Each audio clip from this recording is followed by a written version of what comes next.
Quero compartilhar hoje com vocês uma palavra que se encontra na carta que Paulo escreveu aos Efésios, no capítulo 4. E o tema que nós vamos abordar hoje, nessa reflexão, é sobre a unidade da igreja. Amém? Então pode abrir a tua Bíblia, o teu tablet, o teu celular, aonde for que a sua Bíblia estiver. E nós vamos ler os 16 versículos. Amado Deus de nosso Senhor e Salvador Jesus Cristo, a minha oração nessa manhã é para que esta palavra que vai ser lida, pregada e explicada venha trazer edificação aos meus irmãos aqui de Resende.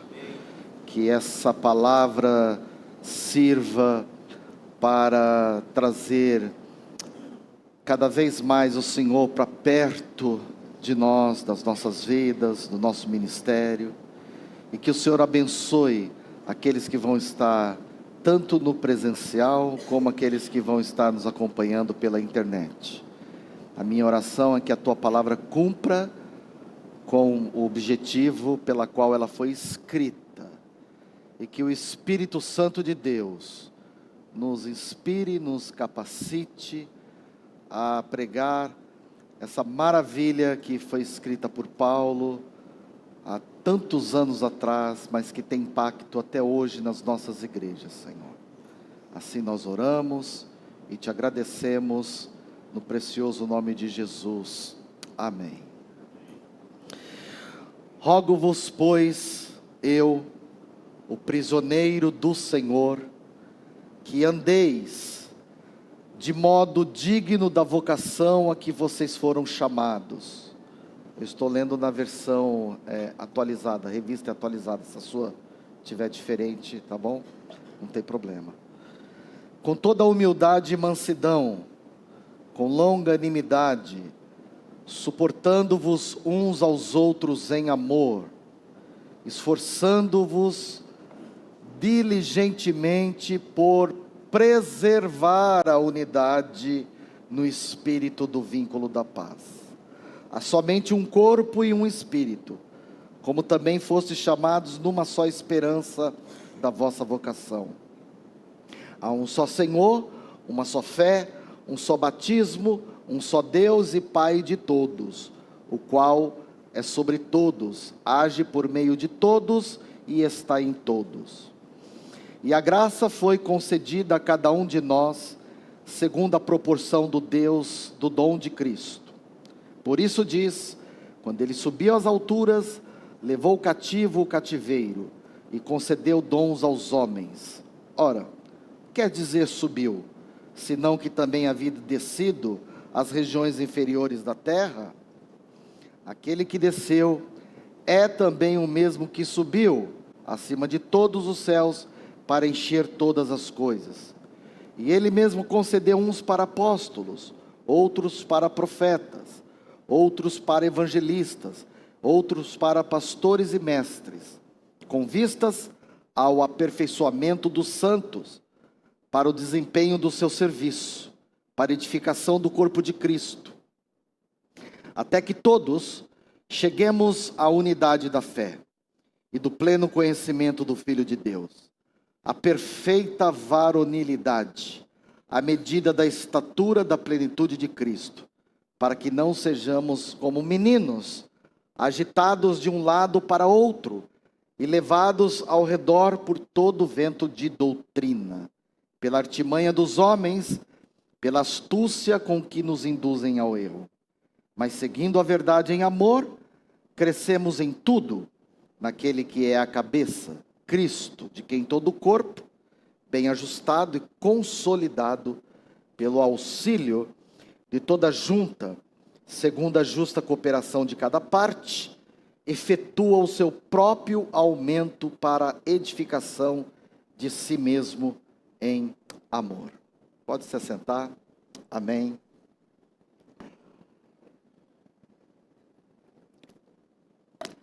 A ideia central desse texto é trabalhar a unidade na igreja.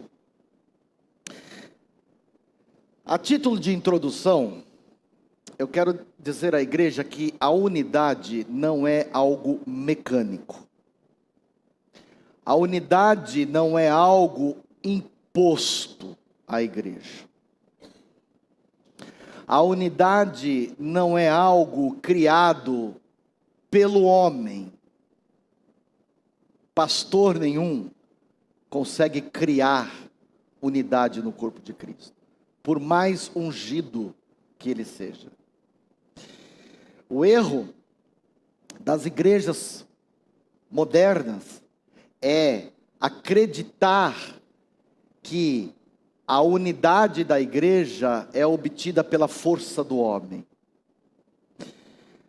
Quando nós lemos essa passagem de Paulo,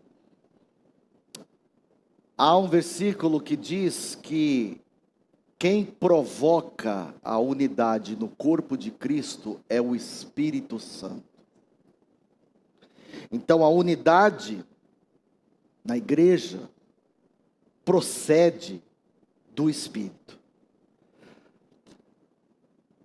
Aí você pode me perguntar assim: pastor, embora o homem não possa criar a unidade, mas o que o homem pode fazer pela unidade?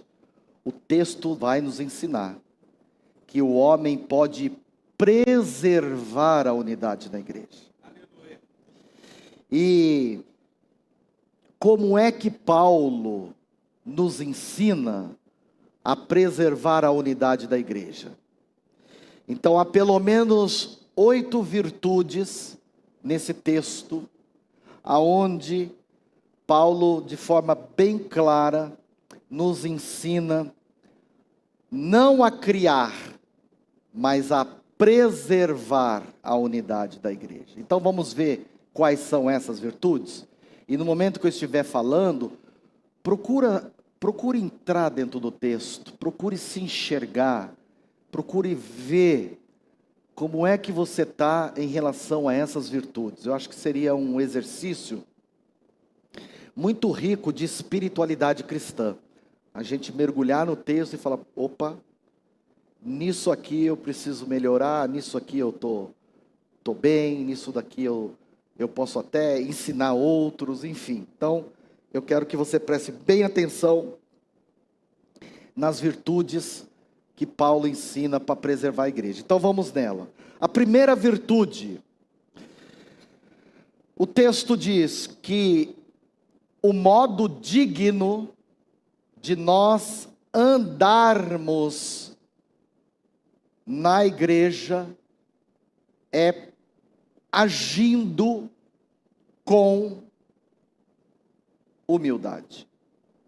O texto diz: andeis de modo digno da vocação de vocês, a qual vocês foram chamados, com toda humildade. A palavra humildade, ela foi cunhada pela fé cristã, porque os romanos entendiam a humildade como um gesto de fraqueza. Uma pessoa humilde era considerada, na época do Império, uma pessoa fraca. Então veja você que, quando uma pessoa se converte a Jesus, a humildade passa a ocupar uma parte insubstituível do seu caráter. Porque não combina mais com o discípulo de Jesus não ser uma pessoa humilde. O contrário de humildade é uma pessoa orgulhosa. Não combina com alguém que diz acreditar em Deus, se comportar, agir, ou na sua essência, ser uma pessoa orgulhosa. Não ser humilde é ir contra a Bíblia, é ir contra o ensino do apóstolo Paulo. Então, nós podemos dizer que humildade significa colocar Cristo em primeiro lugar, colocar o nosso irmão em segundo lugar, e você em terceiro lugar. A gente vai para o último banco da fila, meus irmãos. Cristo foi o nosso maior exemplo de humildade. A Bíblia diz que ele se esvaziou de si mesmo, tomou a forma de homem, veio para esse mundo, largou sua glória.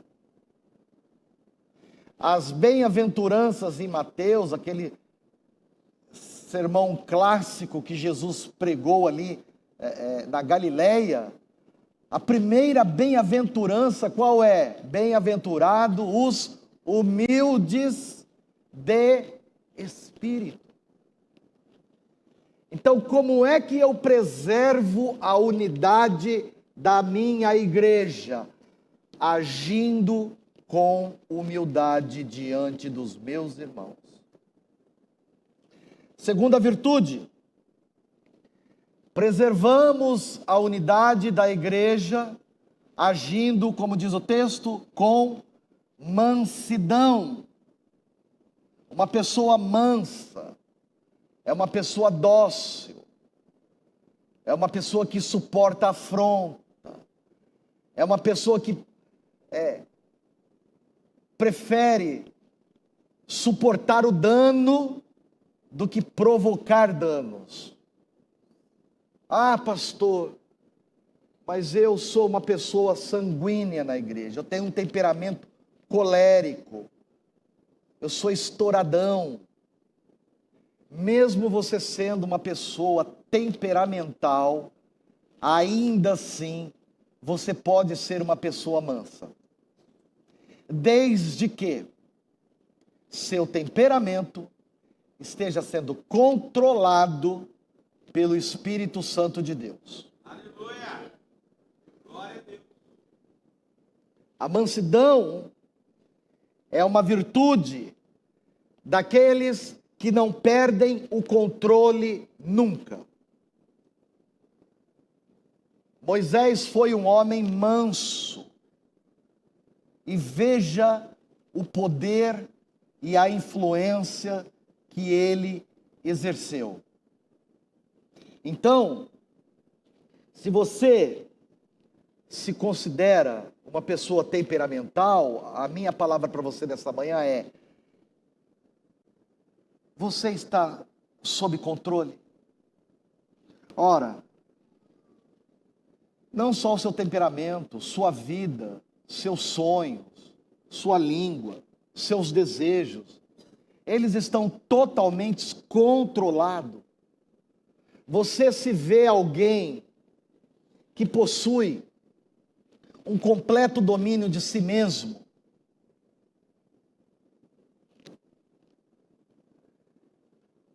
Uma pessoa que não demonstra humildade e mansidão vai ter muita dificuldade de permanecer numa igreja unida.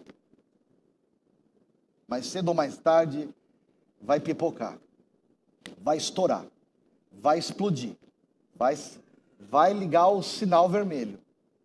Então a recomendação paulina para nós hoje nessa manhã é: se eu quero que a minha igreja mantenha a unidade que foi criada pelo Espírito, eu preciso agir com humildade, eu preciso agir com mansidão. E a terceira virtude, eu preciso agir com longanimidade. Ora, definição de longanimidade. Longanimidade significa ser paciente ao extremo com pessoas.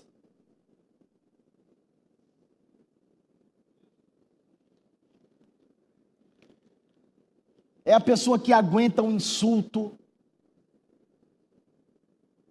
não fica amargurada, não fica se lamentando, não alimenta o desejo de se vingar.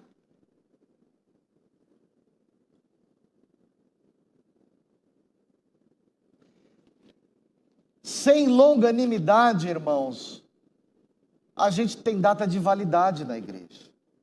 A gente dura pouco tempo na igreja.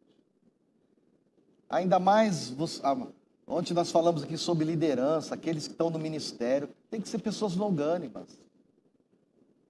Então Paulo está dizendo para a Catedral Emanuel nessa manhã, que você preserva a unidade agindo com longanimidade, com humildade, com mansidão, e a quarta virtude, o texto diz, suportando uns aos outros em amor. A palavra suportar aqui não é tolerar o outro com murmuração. Ai, pastor, que saco, né? Que eu tenho que aguentar aquele irmão, né? A palavra aqui, melhor traduzida para o português, suportar, seria o mesmo que amparar. É quando eu me curvo e eu sirvo de trampolim para que outro possa subir nas minhas costas e eu carregar aquela pessoa para frente. Então, eu sou um amparo. Há uma história de uma jovenzinha fugindo da guerra, que ela viu o seu irmãozinho para trás e falou, não posso deixar o meu irmão para trás, e pegou aquela criança e colocou nas costas, e isso é uma história real, fugindo da batalha, e carregou o irmão dela das costas por muitas distâncias para salvar o irmão. E depois perguntaram para ela,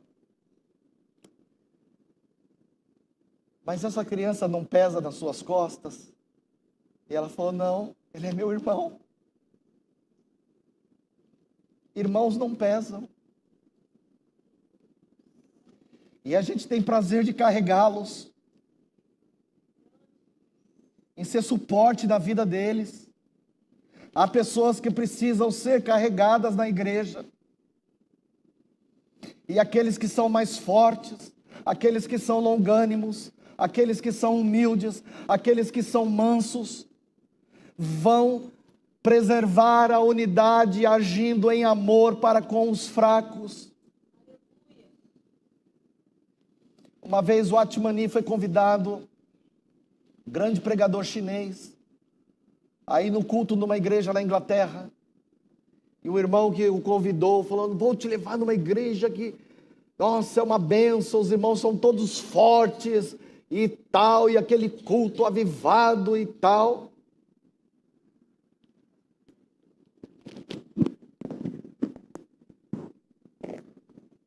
Obrigado. E aí, o Atmani, quando entrou no culto, falou, cadê a igreja?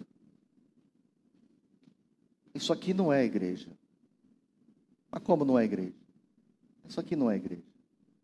Igreja é formada por fortes e fracos. Aqui só tem fortes.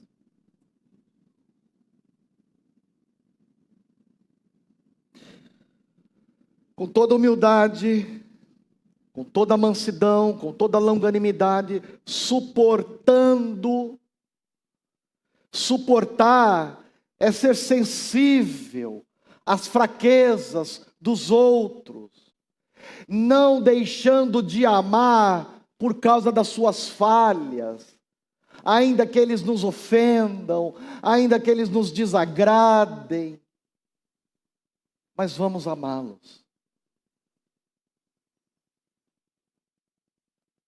Quinta virtude, preservamos a unidade reconhecendo os fundamentos da igreja. E quais são os fundamentos criados pela Trindade, no qual nós podemos nos basear? Quais são as realidades básicas que unem todos os cristãos? O texto diz, um só corpo, um só espírito, uma só esperança, um só Senhor, uma só fé, um só batismo, um só Deus, um só Pai. Olha o que diz o verso número 3: esforça, seja diligente para preservar a unidade do homem. Não, a unidade do Espírito. Aleluia! Então, nós dependemos do Espírito. Nós dependemos do Espírito para sermos longânimos, para sermos humildes. Até para nos arrepender, nós precisamos de Deus, porque diz lá no livro de Romanos que é a bondade de Deus que nos leva ao arrependimento.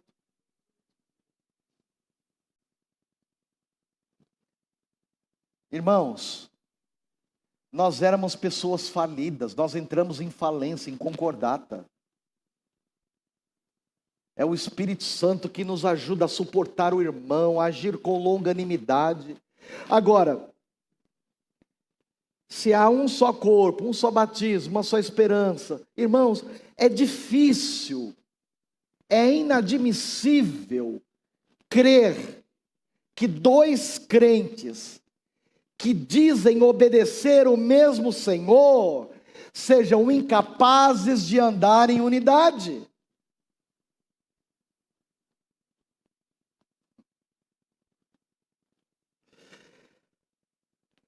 Sexta virtude: preservamos a unidade respeitando os dons uns dos outros. O texto diz que a graça foi concedida a cada um e que a proporção é Cristo. Aleluia. A igreja é um lugar onde há uma variedade de dons. Os dons são dados à igreja para edificar a igreja, não para destruir a igreja, não para dividir a igreja. Quando andamos em comunhão com a igreja, os nossos dons são descobertos. As pessoas testificam, falam: nossa, esse irmão aqui, ele vai ser um levita, um cantor, um pastor, um professor, ele tem dom, ele vai trabalhar em algum ministério, ele vai ser um intercessor. A própria igreja reconhece. Quais são os dons que Paulo descreve para unificar a igreja, para provocar a unidade da igreja? Então vamos lá. Primeiro dom, o dom de apóstolo. Jesus tinha muitos discípulos, mas ele só teve 12 apóstolos. O discípulo é um seguidor, mas o apóstolo é um comissionado. Os apóstolos tinham que ter 3 qualificações. Eles tinham que ter visto Jesus pessoalmente. Eles tinham que ser testemunhas oculares da ressurreição de Cristo. E eles tinham o ministério autenticado por milagres especiais. Então, nesse sentido, nós não temos mais apóstolos hoje. Mas num sentido geral, todos nós somos comissionados por Deus. Então, a minha convicção é que hoje, uma igreja apostólica é aquela que segue a doutrina dos apóstolos. E não necessariamente aquela a quais os seus líderes foram intitulados apóstolos. Não sei se a visão do Rodrigo, então, da metodista é a mesma, mas hoje há uma febre para todo mundo. A minha igreja é apostólica. A igreja apostólica é a igreja que segue o ensino dos apóstolos. Está seguindo os ensinos dos apóstolos? Tá. Então você é uma igreja apostólica. Não precisa de título, né? Segundo dom, o dom de profeta, e ele mesmo concedeu uns para profetas. Profeta na Bíblia não era só aquele que previa o futuro das pessoas, mas sobretudo aqueles que proclamavam a palavra de Deus. Profeta era aqueles que recebiam a mensagem diretamente do Espírito de Deus. Então, eu faço parte de uma denominação, nós somos continuistas, não somos cessacionistas. Nós não cremos que acabou o dom de profecia. Nós cremos que ainda hoje existe o dom de profecia e também o profeta que faz exposição das Escrituras. O outro dom que unifica a igreja é o dom de evangelistas. Todo cristão, está lá no livro de Timóteo, da carta de Timóteo, capítulo 2, capítulo 4, verso 5, que todos devem fazer a obra do evangelista. Então, cada membro do corpo de Cristo é uma testemunha de Cristo. Mas há pessoas que Jesus dá um dom especial de ser um evangelista. Aleluia!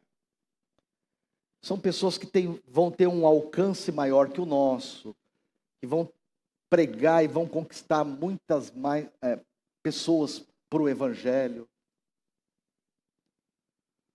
Eu lembro de um grande pregador alemão chamado Reinhard Bonk, da igreja da Alemanha. Ele foi enviado para a África como missionário e passou 8 anos na África e não conseguiu levar uma vida para Jesus. Ele voltou para a Alemanha, falou com a igreja dele, falou: eu não tenho a menor condições de ser um missionário, um evangelista. Passei 8 anos lá, não ganhei uma alma para Jesus.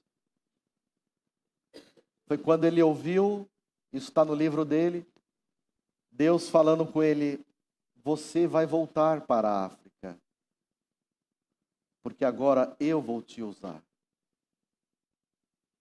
E ele falou: não é possível Deus falando comigo. Deus deve estar de brincadeira comigo. Mas ele obedeceu e voltou à África.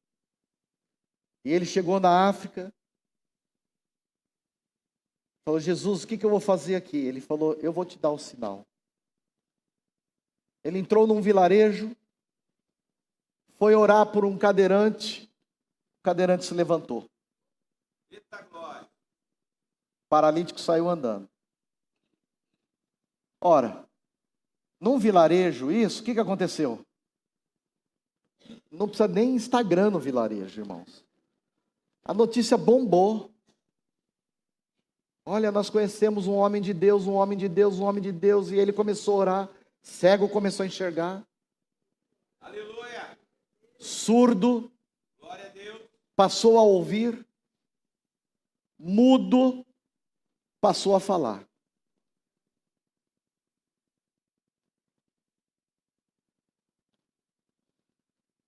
Ele foi para um estádio, pregar o evangelho no estádio.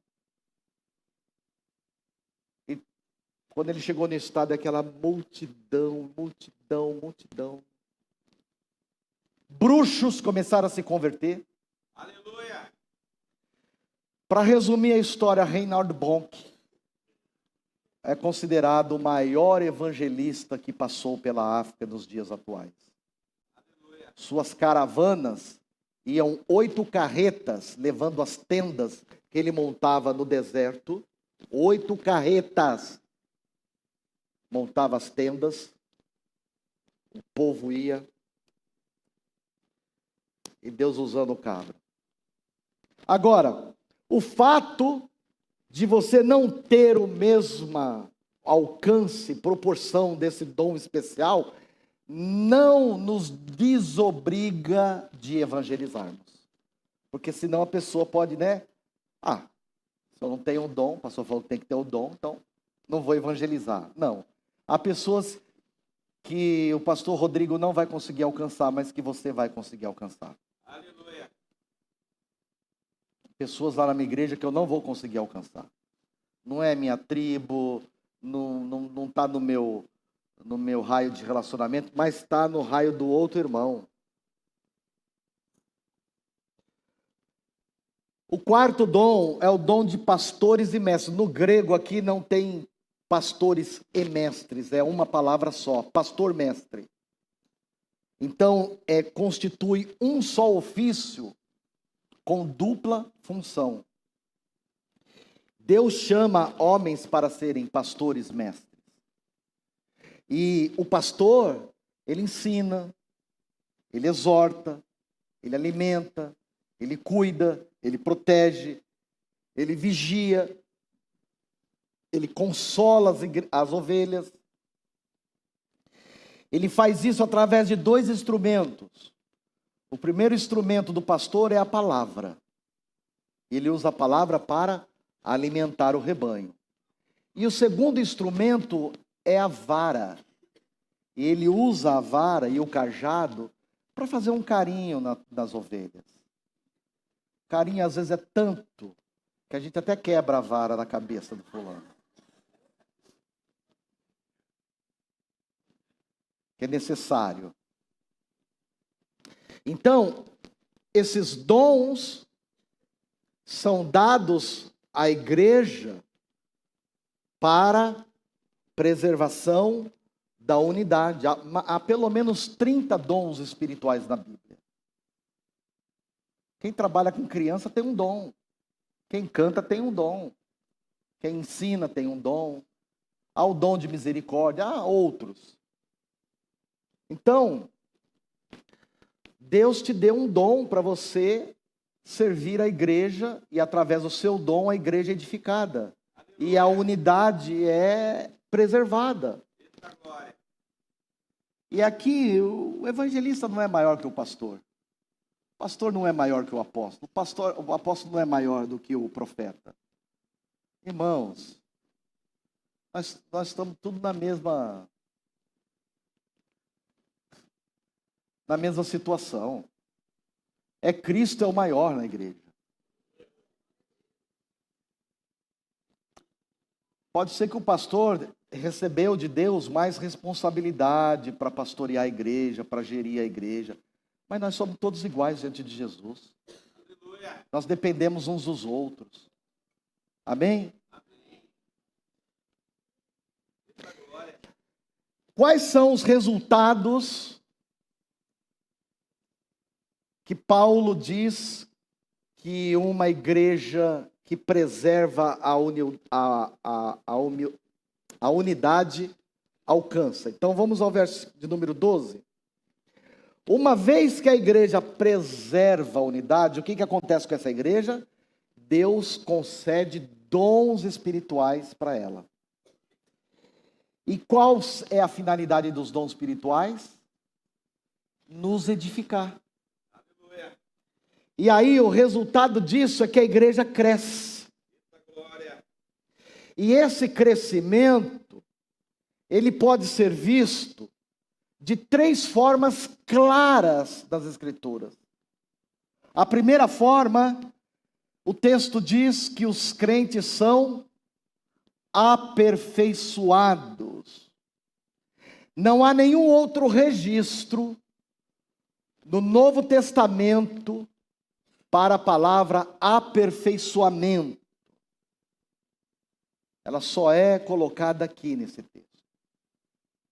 Um termo que se aproxima da palavra aperfeiçoamento, que era usado na Palestina, é remendar as redes.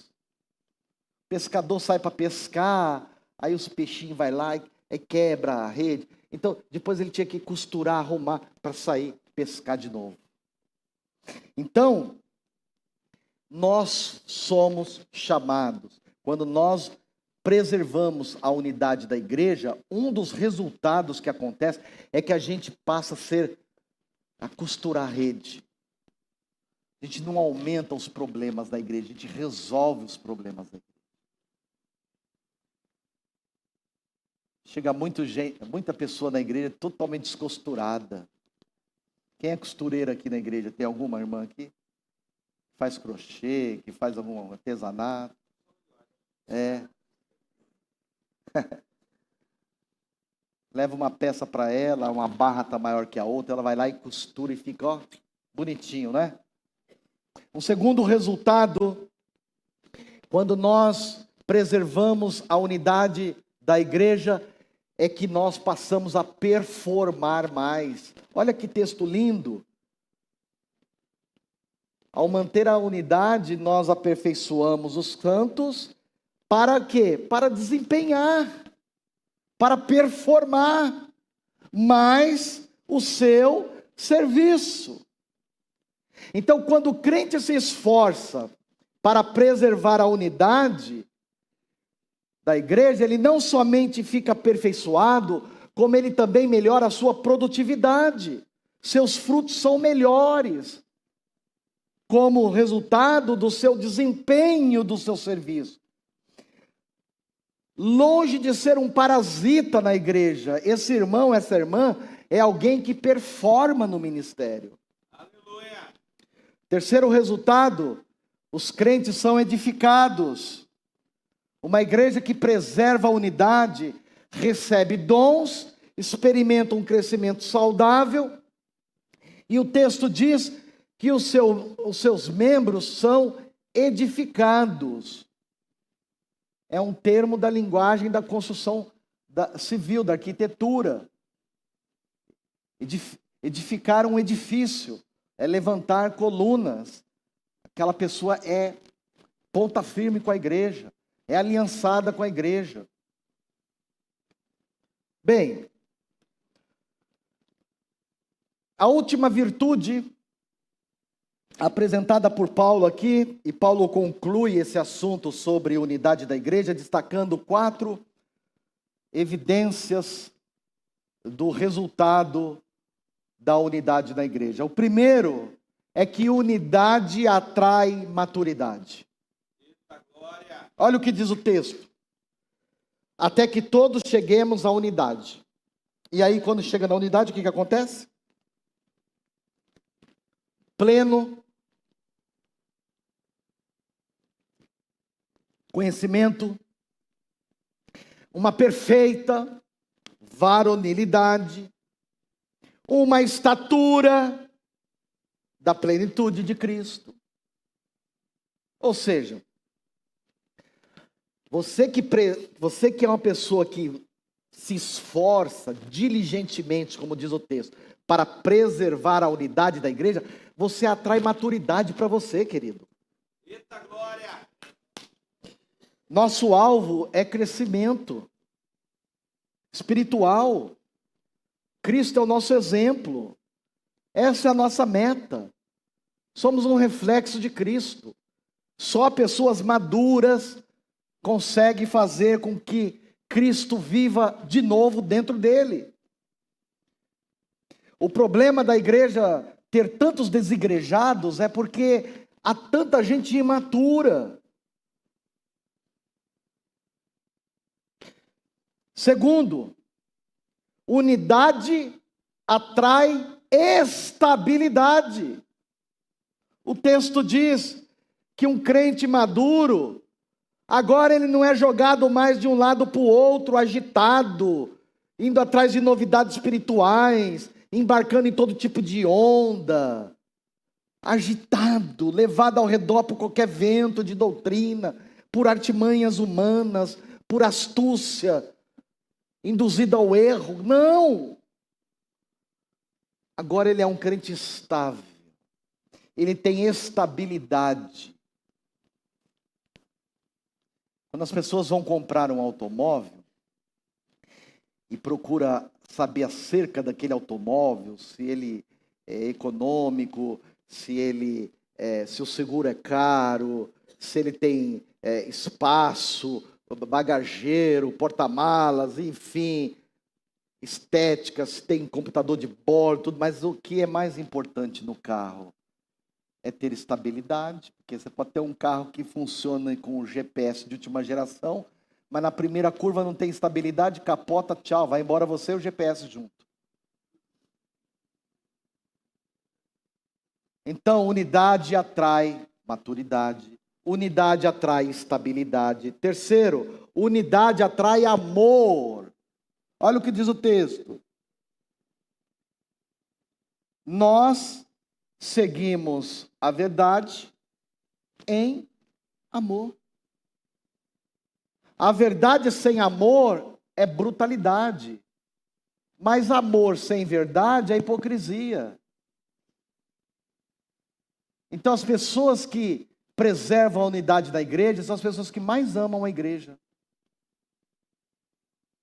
Vai falar mal da igreja perto dele para você ver. Toma uma invertida na hora. Vai falar mal da liderança, de algum trabalho da igreja. Quarto lugar, unidade, atrai cooperação. Olha o que diz o texto no verso 16. O corpo está ajustado? O corpo está consolidado? O corpo está sendo auxiliado? Então, haverá cooperação. Aleluia. Uma justa cooperação de cada parte. Efetua o seu próprio aumento, o seu próprio crescimento para a edificação de si mesmo em amor. Então, cada membro do corpo, não importa o quão insignificante pareça ser, ele tem um ministério importante para exercer para o bem do corpo de Cristo. Aleluia. Sabe quando é que a igreja cresce? Quando os membros crescem. Quando se alimentam uns aos outros com a palavra de Deus. Cristãos não podem andar sozinhos. Precisamos uns dos outros. Um cristão isolado não pode ministrar a outros. Então, eu quero concluir esse sermão, se é que eu entendi o que Paulo escreveu aqui. A visão de Paulo para a unidade da igreja é que nós devemos agir com humildade, mansidão, longanimidade, suportando uns aos outros, reconhecendo os fundamentos da igreja, respeitando os dons espirituais uns dos outros.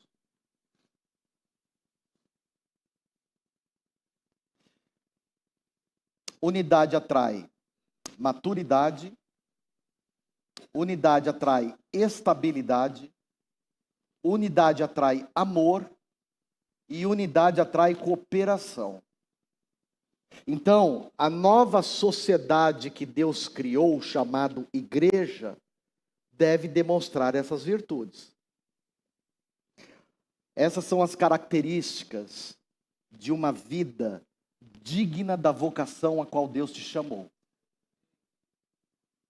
A pergunta que eu quero fazer à Catedral Emanuel nesta manhã é: quando você dobra o teu joelho para falar com Deus e para orar a Deus, quem é que está ali de joelho diante de Deus? É uma pessoa longânima? É uma pessoa humilde? É uma pessoa que suporta? É uma pessoa que é mansa? É uma pessoa que respeita os dons, que reconhece o esforço da igreja? Quem é a pessoa que dobra o joelho diante de Deus na hora de orar? Porque Deus está mais preocupado na pessoa do que na oração da pessoa. A minha oração, antes de ver a minha oração, Ele me vê. A Bíblia diz que quando orares, olha aqui, pastor, quando orares, é para entrar no quarto. Mas interessante que a Bíblia não diz que o Deus que te ouve em secreto, mas é o Deus que te vê em secreto. Primeiro Ele nos vê, para depois Ele nos ouvir. E Deus está falando aqui hoje, para os meus irmãos da Emanuel. Quando você se ajoelha diante dEle, o que é que Ele vê?